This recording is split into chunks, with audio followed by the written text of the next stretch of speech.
Magandang umaga mga kapatid sa pananampalataya. Muli, isang bagong araw ang ipinagkaloob sa atin ng Panginoon, isang panibagong pagkakataon upang maranasan ang kanyang walang hanggang pag-ibig at biyaya. Samahan niyo po ako sa ating pagninilay ngayong umaga dito sa Liwanag at Pag-asa TV. Sa ating paggising, madalas kasama nating bumabangon ang bigat ng ating mga problema, mga alalahanin sa pamilya, sa trabaho, sa kalusugan o sa kinabukasan. Minsan, sa sobrang laki at bigat ng mga ito, pakiramdam natin ay napaka-imposible ng masolusyonan. Para bang napapalibutan tayo ng mga pader na hindi natin kayang tibagin. Ngunit ngayong umaga, nais kong ipaalala sa atin ng salita ng Diyos mula sa aklat ni Lucas, Kabanata 1, talata 37. Sinasabi rito, sapagkat walang anumang bagay na imposible sa Diyos. Ulitin po natin, sapagkat walang anumang bagay na imposible sa Diyos. Napakalakas na pangako, hindi po ba? Ang salitang ito ay sinabi ng anghel na si Gabriel kay Maria nang ipahayag niya na magdadalang tao ito kahit siya ay isang birhen. Isang sitwasyon na sa mata at pangunawa ng tao ay lubhang imposible. Pero sa pamamagitan ng kapangyarihan ng Diyos, ito ay naging posible. Ganito rin sa ating buhay. Ang mga problemang sa tingin natin ay wala ng lunas. Ang mga pangarap na sa tingin natin ay suntok sa buwan.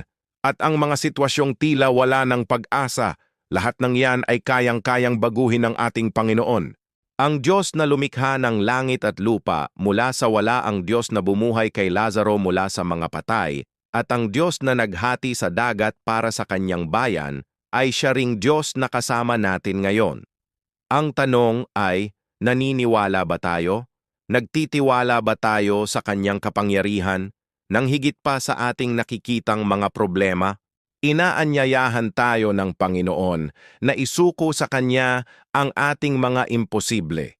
Huwag nating limitahan ng Diyos sa kung ano lang ang kaya nating maunawaan. Ibigay natin sa Kanya ang ating buong tiwala. Kaya anuman ang pinagdadaanan mo ngayon, kapatid, kapit lang. Manalangin, magtiwala. Ang bundok ng problema sa harap mo ay maaaring maging patag na daan. Ang karamdaman mo ay maaaring maging kalakasan. Ang kakulangan mo ay maaaring maging kasaganaan, sapagkat ang Diyos na pinaglilingkuran natin ay Diyos ng mga imposible. Ngayon, tayo po ay sama-samang dumulog sa Kanya sa panalangin. Panginoon naming Diyos na makapangyarihan sa lahat, salamat po sa panibagong umaga at sa iyong salita na nagbibigay sa amin ng pag-asa. Patawarin mo po kami sa mga pagkakataong mas pinaniniwalaan namin ang laki ng aming mga problema kaysa sa iyong walang hanggang kapangyarihan.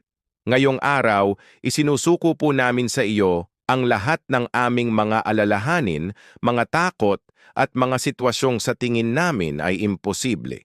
Hawakan mo po ang aming mga kamay at akayin mo kami. Naniniwala kami, Panginoon, na sa iyo walang imposible. Ipinagkakatiwala po namin sa iyo ang araw na ito, ang aming mga pamilya at ang aming mga buhay. Sa pangalan ni Jesus na aming tagapagligtas. Amen. Naway baunin ninyo ang pag-asang ito sa buong maghapon.